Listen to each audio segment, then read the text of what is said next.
This is a Let's Talk Church Safety and Security microsode with your host, Paul Buckner.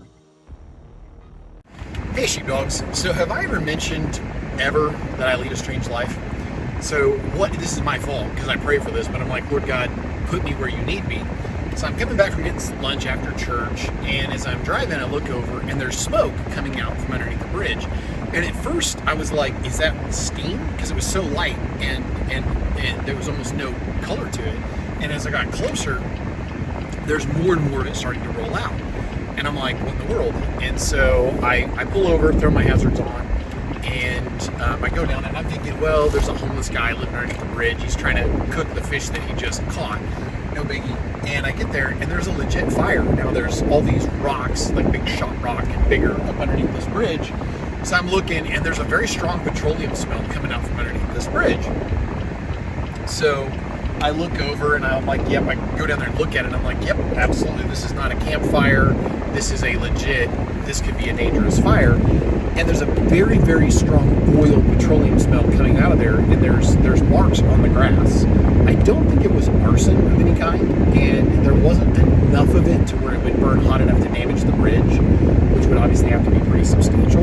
And so I backed off because I did not have a fire extinguisher to hand, and shame on me, I don't have one in this vehicle, and because I'm a huge proponent of that, so oops. And then I turn around and I get up to where I can make the phone call. I get to cross street, and my 44-year-old eyes, I had to get closer to the cross street. And so I named the cross street and the bridge, and I said, hey, it's a small enough fire that a brush truck or a large fire extinguisher can put it out if you've got an officer close or a brush truck close. And of course, it was just outside the city limits in the county to where they had to relay me, and they verified the location, and then I flagged for them. But by that time, there's enough smoke rolling.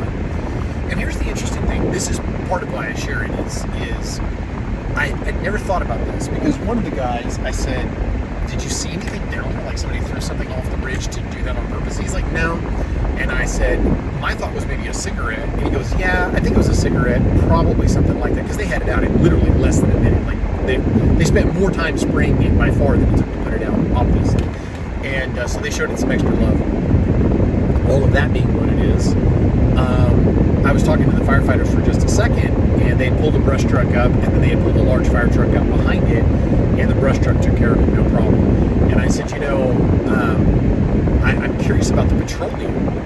Why would there be an oil there? I said, just curiosity. And we're just standing there chewing the cud afterwards, and the one guy says, it being a bridge, it may be oil coming off people's vehicles, and enough of it accumulated. And I said, you know what, I bet you're right. I said there was a big rain yesterday. A lot of it could have been washed off out of, gutters and different things all the way up and down the roadway, because a lot of vehicles are losing oil as people are driving, and it's accumulating.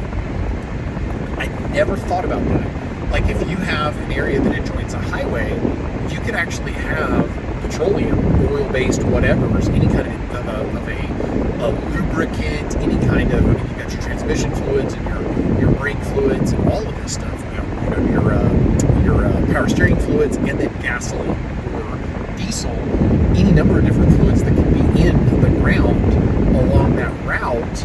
And that's something I never would have thought of from a fire safety standpoint, that all of a sudden, under the right conditions, that can catch fire.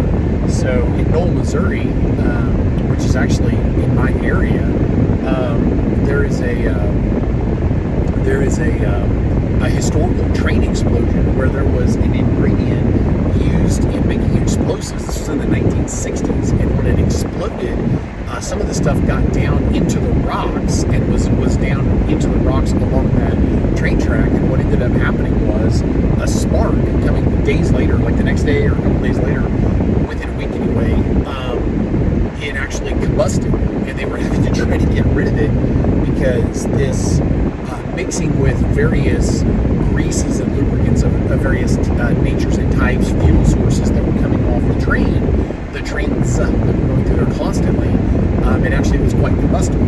And that's not something I really would have thought of. And so being alongside of a major highway like that is just one more thing to think about when it comes to protecting the flock. And I was like, never would have thought of that one. And of course, when it comes to dealing with a fire like that, I knew if it was just leaves burning, would have called it in and maybe tried to stomp on it a little bit to try to put it out.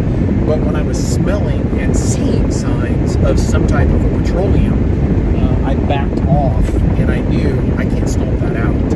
And I knew to take a couple steps back and let the professionals handle it. And like the firefighter said, he's like, good call, that's what we're for. And I agree with that. You know, there's a time and a place there was no lives in danger. And that's another aspect of this that I was just thinking about is there's a time and a place to put your life on the line when human life is in danger. But when you're dealing with property and you can't put it out with a quick fire extinguisher burst, it's time to self-evac and get away from it. I mentioned this in a video recently. It's time to get away from it, and it's time to maybe close that area off if you can and starve it of some oxygen. But if you can't put it out with one fire extinguisher, it's probably time to back off, and if you can't do so safely. And so anyway, that was just a very interesting thing to see happen. And also on the note of fires, one of the things that can happen is if somebody has it's unlikely to happen, but if somebody has a fuel leak and it's running away from the vehicle, you can actually have a fire that takes off up a parking lot and is engulfing multiple vehicles going up. That's not unprecedented. It's pretty unlikely.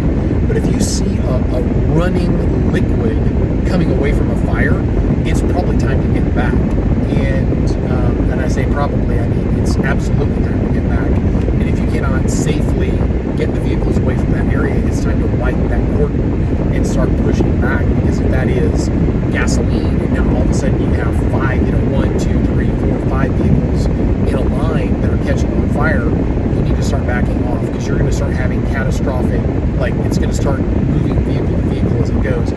The kind of stuff that a firefighter is going to go, And when you have fire safety professionals that can talk to you about things like this in your church, it can be very, very valuable. So, 2 steps back, I ask God to put me where He wants me. I definitely see a lot of things happen because of that. And today was one of those where I really don't think the fire itself was ever going to be a major threat, but maybe it would have caused an accident because somebody would have kind of shied away from the slow lane where the smoke was rolling up and hit another vehicle. I don't know. And there was a homeowner came out, his wife came out and spoke to me while we were waiting for the fire trucks to show up and thanked me for stopping and checking on it. And it is interesting, and you know this as she knows, 1 in 10 people really has what it takes to put their life on the line for somebody else. 1 in 10 people is wired to do something like that. And it was amazing to me how many people were driving by ahead of me as I stopped and after I stopped and never even thought to stop at all. And I thought that was quite interesting. I was motioning as the fire trucks were coming the other direction. I was motioning for people to slow down and pointing. Another thing that you've heard me talk about before is it's amazing to me how unobservant people are and don't even realize that they don't have any situational awareness around them. So anyway, that's my life. God bless. If you enjoyed this microsode, check out the video and audio versions of the Let's Talk Church Safety and Security podcast.